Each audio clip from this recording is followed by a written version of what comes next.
Chapter 16. Food for Thought.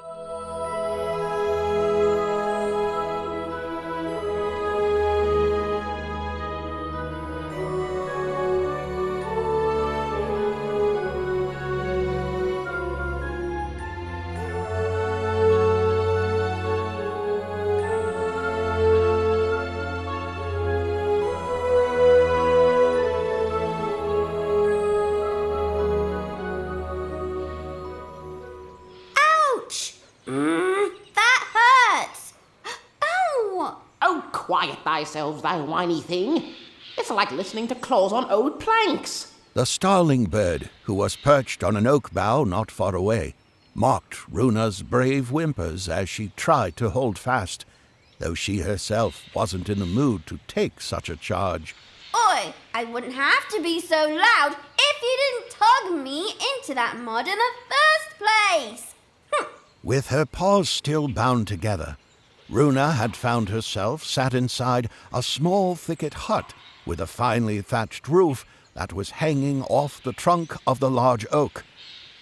The place was like nothing that Ruuna had ever seen, with green moss growing on its walls, a large smooth stone in its center, and a floor plan so strange it could puzzle any guest who might enter. There were no stairs of any kind, even though there were 2 more floors above them.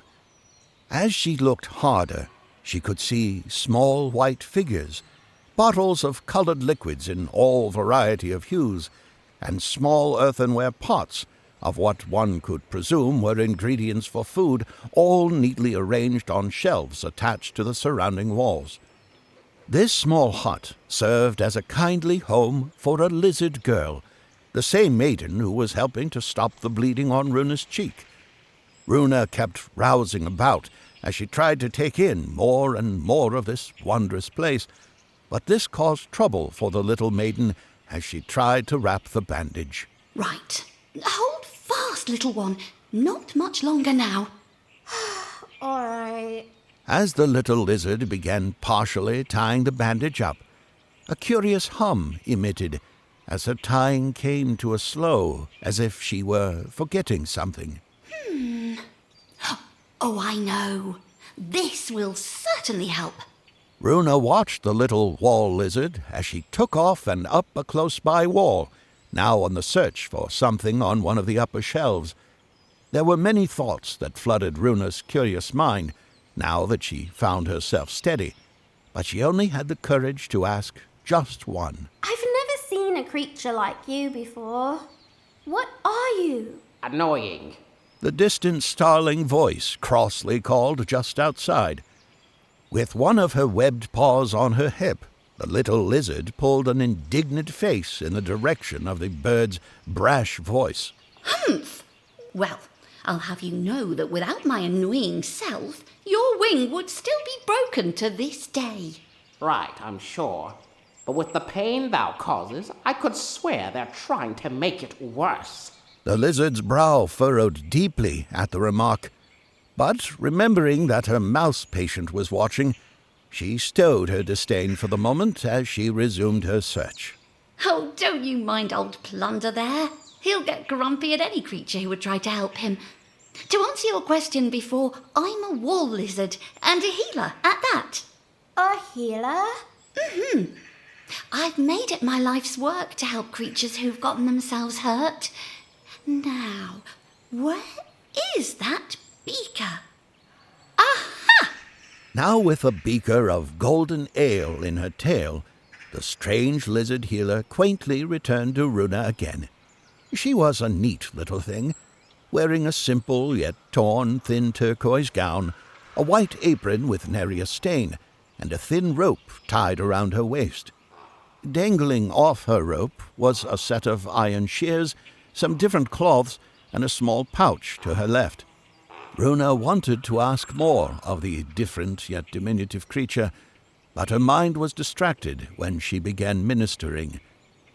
As she brought the tip of the beaker to Ruuna's furry cheek, her warm yet careful voice quietly colored the room. Now this will sting a bit, but it will help to clean the wound so it doesn't get too swollen. With a webbed claw tip, she covered the opening of the bottle as she began to pour, only letting a few drops of the precious liquid soak into the gash. Ruuna almost let a scream out when she felt the sting. She quickly covered her mouth with her paw, not wanting to show any kind of weakness to her foe outside. Eventually, the sting slowed enough that Ruuna could regain her composure again. There. See? No need for crying now, is there? The Starling said, as he began to whirl around and address the small mouse.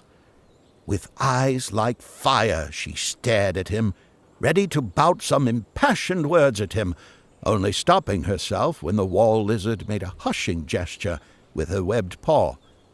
The little healer finally began tying the loose ends of the bandage as Ruuna tried to bring her attention away from the sting. Ruuna had noticed that Star had been marveling at one particular thing whilst he waited for his friend. Near the middle of the room, he found himself staring at a large, ripe apple hanging by a cord from its stem just out of reach. Feeling the pangs of hunger, Star tried to climb the round column it was resting against to reach it. But alas, his heavy digging claws were of no use on smooth wood. Grumpily he strode away, his focus now returning to his mouse friend. Soon the wrapping was done, and the lizard girl stepped away to put the excess bandage and beaker away.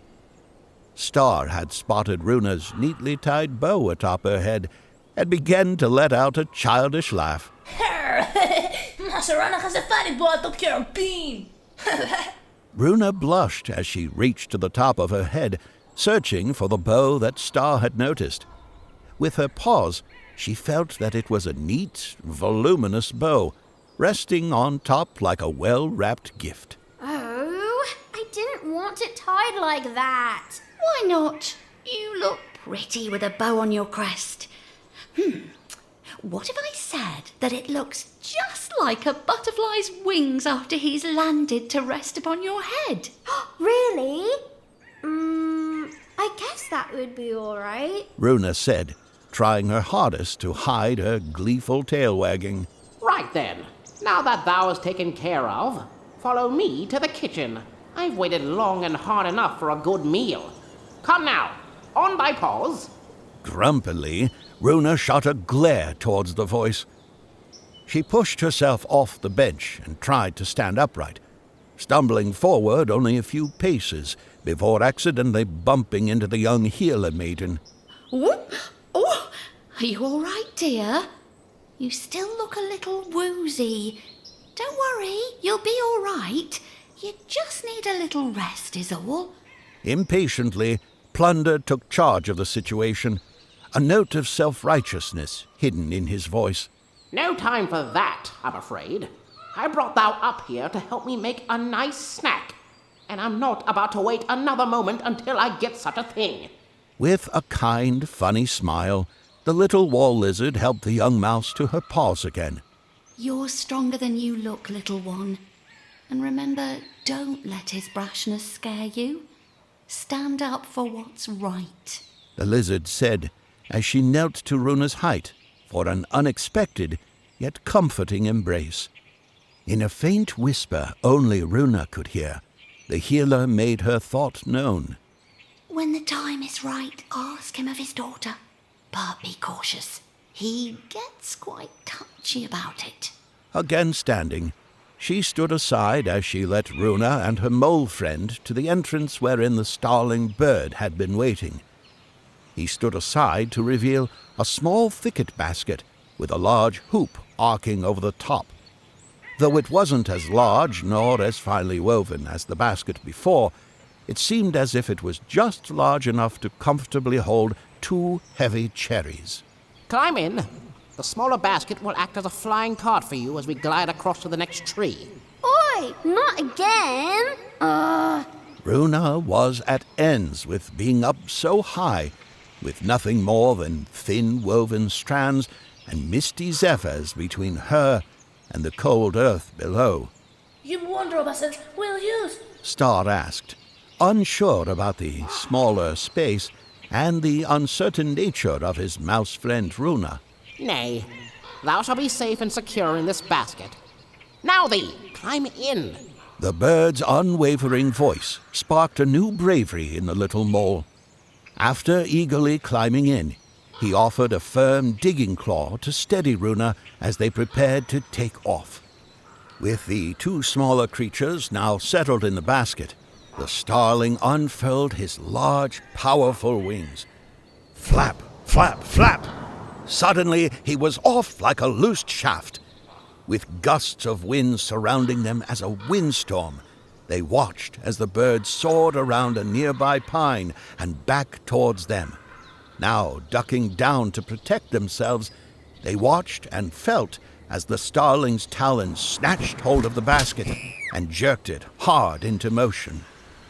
Star was the first to peek his head above the basket, motioning Ruuna to do likewise.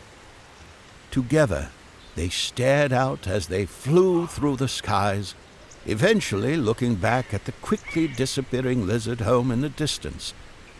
As a final gesture of goodwill, the healer stood in her doorway as she waved goodbye to her new friends. Good fortune be with you, young Ruuna. Good fortune to you both. Ruuna waved back, now feeling an uneasy sense of loss, as if this would be the last time she might see this little lizard and her home. She couldn't help but give way to a shaky sigh. How will I remember her now? I never learned her name.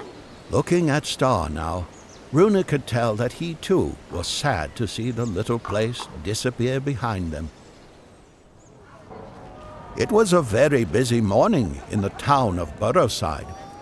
The sun was shining high in the near cloudless blue sky, and creatures were bustling through the town square to the various market stands and vendors. At the center platform was a small band of 4 traveling bard mice, all playing their instruments or singing. It was a joyous time for the farmers and crafts creatures of the town, for it meant that travelers and passers-by would stop in at the humble place.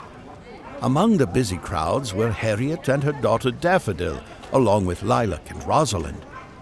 The 2 young girls left Lilac and Harriet behind at the leisurely hobbling pace that Lilac had set.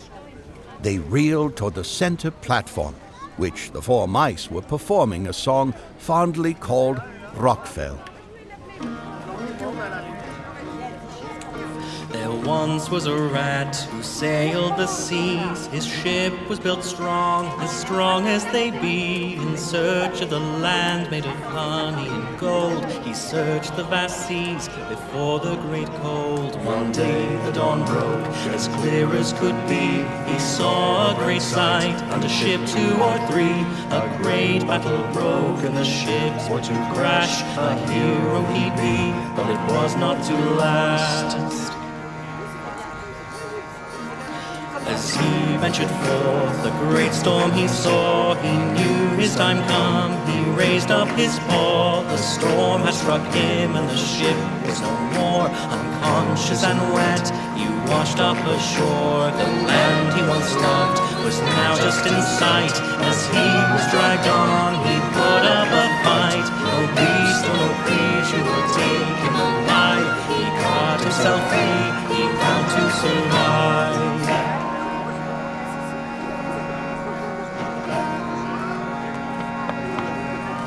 He ventured on forth and found his new home. The land of the rats will be his to roam. Though not of the land made of honey and gold, he called this place Rokfel, so I was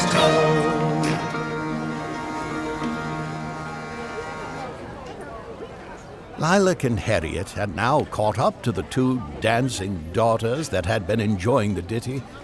Even Harriet began to sway back and forth to the beat of the song.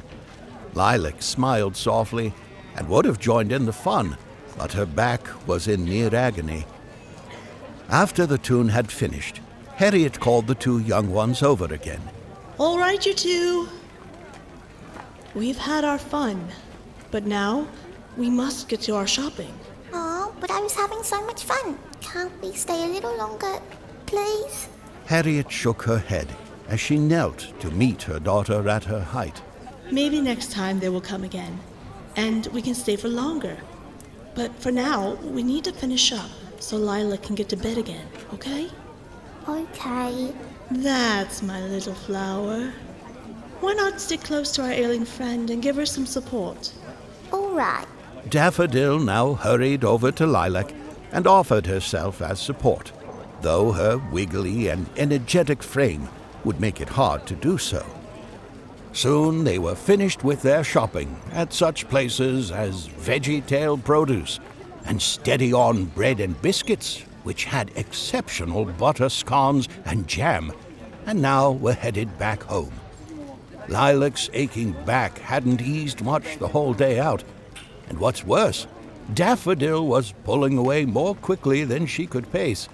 She had all but remembered that she was supposed to be helping Lilac along, singing to herself all the fun things she was eager about. Today we heard a song and danced along and had some fruits and candy.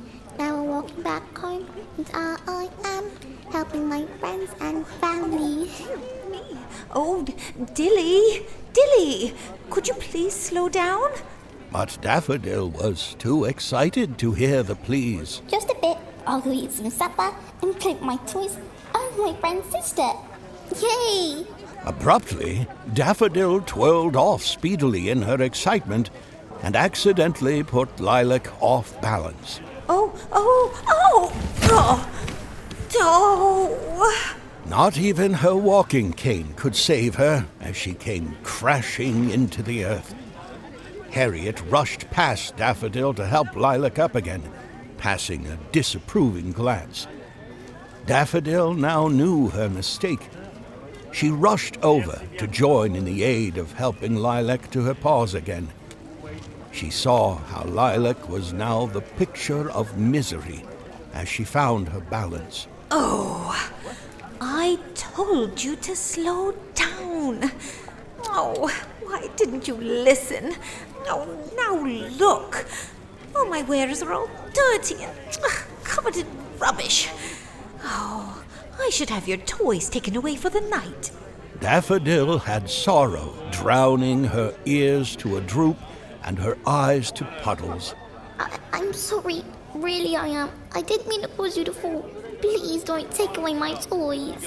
Now Lilac softened her disposition when Daffodil picked up the cane and carefully set it upright for her.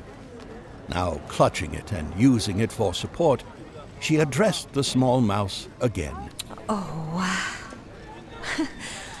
I see that you didn't mean to cause me harm. Maybe I was a bit too harsh in my punishment. I'm not your mother, after all. Oh, I forgive you. Just be more careful next time, please. I promise. I'll be more careful. See? Let's walk home now. Daffodil said as she grasped one of Lilac's paws and gently led the way forward.